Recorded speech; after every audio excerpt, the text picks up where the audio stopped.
अरे बच्चों अस्सलाम वालेकुम।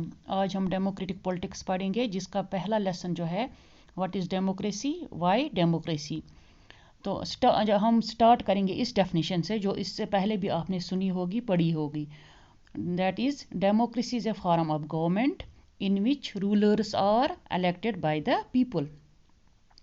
तो अगर मैं आपको ऐसे समझाऊं कि समझ आ गया, ये डेमोक्रेसी एक ऐसी गवर्नमेंट है जिसमें रूलर्स जो हैं उनको इलेक्ट करते हैं लोग। तो आप कहेंगे हाँ मैम हमें समझ आ गया, लेकिन ये डेफिनेशन खुद ब खुद उसमें सवाल उठते हैं।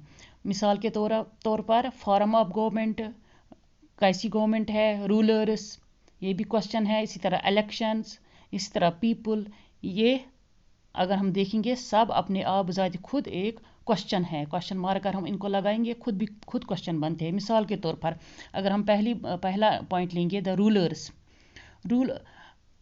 रूलर्स इनको बाय इलेक्शन, कैसे, कौन है ये रूलर्स, कौन इनको चुनता है, कैसे इनको चुना गया है। डेमोक्रेसी में किस तरह के रूलर्स होते हैं, कौन से रूलर्स हैं, क्या डेमोक्रेटिक है या क्या डिक्टेटर्स है, क्या मोनार्की किंग्स है, कौन से रूलर्स हैं, किस तरह इनको चुना गया है। उसके बाद उसमें आता है इलेक्शन। तो इलेक्शन दूसरा पॉइंट इसमें है इलेक्शन। जब हम इलेक्शन की बात करते हैं, कैसे इलेक्ट होते हैं, किस तरह कैसे इलेक्शन कंडक्ट किए जाते हैं, कौन इनको कंडक्ट करता है, कैसे इनको कंडक्ट किया जाता है, या क्या इलेक्शंस फ्री एंड फेयर हैं, हाँ इनको किस तरह कंडक्ट किया जाता है। या मिसाल के तौर पर मैं आपको क्लास में कहूँगी कि ये दो लोग हैं, दो लीडर्स हैं, इनमें से आप एक को चुनिए। तो क्या ये इलेक्शंस फेयर हैं, क्या ये इलेक्शंस, मैं आपको कहूँगी इन दो में से एक लीडर को चुनो, क्या ये डेमोक्रेटिक इलेक्शंस है, क्या ये इसको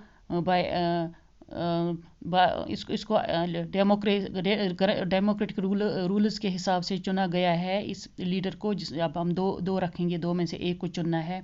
इसी तरह तीसरा है बाय द पीपल। क्या बाय द पीपल में आता है, क्या बाय द पीपल में सभी लोग आते हैं, क्या सभी जो सिटीजन्स हैं इनको वोट डालने का हक है, क्या जिनके पास सिटीजनशिप है उनको वोट डालने का हक है, या जिनके पास सिटीजनशिप नहीं है क्या इनको भी वोट डालने का हक है। इसी तरह क्या क्या 18 साल के से जो नीचे बच्चे लोग हैं क्या इनको भी वोट डालने का हक है, क्या वोट डालने में कोई इस डिस्क्रिमिनेशन तो नहीं होती है, क्या ऑल जो सब जेंडर्स हैं इनको वोट डालने का हक है।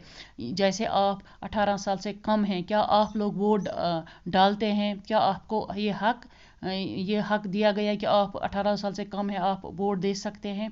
ये भी एक क्वेश्चन है। इसी तरह दूसरा जो क्वेश्चन है वो है मतलब अब है फॉर्म ऑफ गवर्नमेंट, किस तरह की गवर्नमेंट है। हम मिसाल देंगे, क्या एक कंट्री की जो हमारी नेबरिंग कंट्री है भूटान, वो भी अपने आप को डेमोक्रेटिक कहते हैं, जबकि वहाँ राजा हुकूमत करता है, वहाँ मोनार्की किंग हुकूमत करता है, लेकिन फिर भी वो अपने आप को डेमोक्रेटिक कहते हैं। तो इसका मतलब ये है कि ये जो डेफिनेशन हमने लिखी यहाँ, democracy is a form of government in which the rulers are elected by the people. अब हमें ये पढ़ना है कि द रूलर्स कौन है, इलेक्शन को कैसे कंडक्ट किया जाता है, पीपल लोग कौन है, तो फॉर्म ऑफ गवर्नमेंट कौन है, क्या ये मोनार्की किंग्स है, क्या ये राजा हुकूमत करते हैं या इनको बाय इलेक्शन चुना गया है। ये हम आगे दूसरी वीडियो में पढ़ेंगे, फीचर्स ऑफ डेमोक्रेसी, उसमें डिस्कस करेंगे।